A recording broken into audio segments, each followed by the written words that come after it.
What's up, guys? I'm getting a lot of good criticism on my videos. Thank you guys so much for informing me on what you guys believe this game is about. Just because my theories are not your theories doesn't mean that I don't disagree with your theories. I'm very open-minded. With further ado, I'm going to talk about if I believe or could believe this game is a prequel instead of a sequel.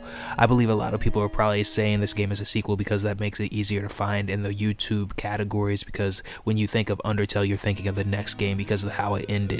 So, do I think this is a alternate universe or a different game altogether?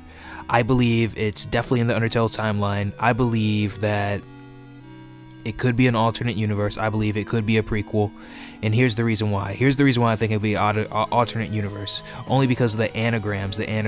Mainly, the anagrams lead me to believe that the characters could be like, you know, this is what this character would be if it was in this game. So that makes sense to me, and I still don't think we actually met that Susie character. The Susie character we meet in this game, I think it's spelled different than the Susie character we met in Undertale. So definitely the upper world, that's the Undertale world, but whenever you fall down, that's definitely something completely different, some kind of dream world, I'm not sure. And honestly, whenever you're on the upper world, you could honestly be fighting with, like, we haven't seen the battle sequences in the upper world yet. Those battle sequences could still be like the original Undertale, but whenever you're in the underworld, or the new dark world, or whatever it's called, that's a completely different battle style. So I don't know what Toby Fox is about to do next. I believe the reason he did that public thing on his thing that said don't make videos about within 24 hours is because he knew that, like, you know, people would, like, you know, criticize everybody's videos because everybody wants to be right, which is cool. It's just that we just gotta be open-minded. Yes, it's an Undertale sequel, but it's not like, you know, everybody's like, oh, this is the way it has to go. Nobody's saying that in their videos. Everybody's probably open-minded. Everybody just wants to discover the truth. So, and alright, what's up? Here's another reason it could be a prequel. Since they're at the top, since they're at the surface, if you actually talk to Sans, it's real nice meeting you, especially considering I've never met you before. My name's Sans the Skeleton. I'm new to this town, so he's new to this town. He's never ever been here before, and basically that's one reason why it could be a prequel. So basically what I was getting with that on that video is if you talk to some of these characters, they act like they've never been there before. And that's with Onion Sans, and that's with Sans. However, the guards, the two guards, they definitely still have their armor. But Undying doesn't have her armor. But the two guards, the lumberjack guards that are in here, they definitely still have their armor. So it's like things are like flipped around. It's kind of really hard to tell what this game exactly is. It's definitely two prophecies now. There's a prophecy in the underworld.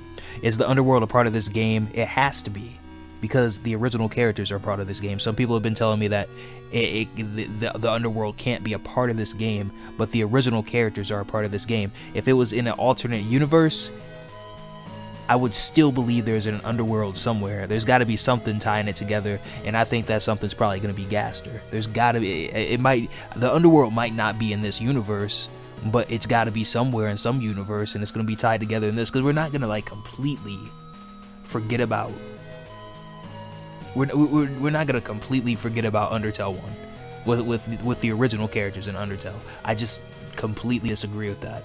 And whether it's a prequel or a sequel, if it's a prequel, then we're going to be heading to the underworld, and that's how we're going to get to the underworld. And if it's a sequel, then we've been to the underworld, and they're trying to keep it a secret. Another thing is the Chris, who you're playing as, some of the monsters say he's blooded, and Azrael, or not Azrael, Torel, they were trying to tell him that he was going to grow horns one day, Chris, and he never did.